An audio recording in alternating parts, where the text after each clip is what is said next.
आज के नए प्रोमो में मन्नत की कहानी एक बेहद अहम मोड़ पर पहुंचती नजर आ रही है, जहां मन्नत आखिरकार वह सच सामने लाने का फैसला करती है जिसे वह लंबे समय से अपने दिल में दबाए हुए थी। 10 फरवरी के इस प्रोमो में साफ दिखाया गया है कि मन्नत अब चुप रहने के बजाय हिम्मत जुटाकर धैर्य को आयशा यानी ऐश्वर्या के बारे में सब कुछ बताने वाली है। प्रोमो की शुरुआत मन्नत के उलझे हुए मन से होती है, जहां उसकी आंखों में डर भी है और सच बोलने का साहस भी।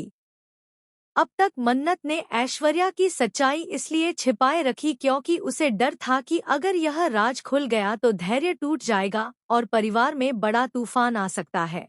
लेकिन अब हालात ऐसे बन चुके हैं कि चुप रहना मन्नत के लिए और भी मुश्किल हो गया है। प्रोमो में दिखाया जाता है कि धैर्य पहले से ही ऐश्वर्या के व्यवहार को लेकर परेशान है और उसे कहीं न कहीं शक भी होने लगा है। ऐसे में मन्नत का सच बताने का फैसला कहानी में जबरदस्त ड्रामा और इमोशन लेकर आता है। मन्नत जब धैर्य के सामने खड़ी होती है तो उसके चेहरे पर साफ नजर आता है कि वह जानती है कि यह बातचीत दोनों की जिंदगी बदल सकती है।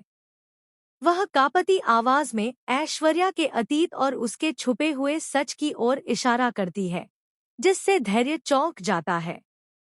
प्रोमो में धैर्य का रिएक्शन बेहद इंटेंस दिखाया गया है। उसकी आंखों में गुस्सा, हैरानी और दर्द एक साथ नजर आता है, जिससे साफ है कि यह खुलासा उसके लिए आसान नहीं होने वाला। मन्नत के लिए भी यह पल बेहद भारी है क्योंकि वह जानती है कि सच सामने आने के बाद शायद धैर्य उससे नाराज हो जाए या उस पर भरोसा करना बंद कर दे, लेकिन फिर भी वह सच्चाई का साथ देने का फैसला करती है। इस प्रोमो में मेकर्स ने साफ संकेत दिए हैं कि आने वाले एपिसोड्स में रिश्तों की कड़ी परीक्षा होने वाली है, जहां सच और झूठ के बीच जंग छिड़ेगी। ऐश्वर्या का असली चेहरा सामने आने के बाद परिवार की सोच, धैर्य का फैसला और मन्नत की मजबूती कहानी को नई दिशा देगी। कुल मिलाकर यह प्रोमो दर्शकों की उत्सुकता को और बढ़ा देता है और यह सवाल छोड़ जाता है कि क्या धैर्य मन्नत की बातों पर भरोसा करेगा या ऐश्वर्या एक बार फिर अपनी चालों से सब कुछ संभाल लेगी। क्योंकि मन्नत में सच का रास्ता जितना जरूरी है उतना ही दर्दनाक भी।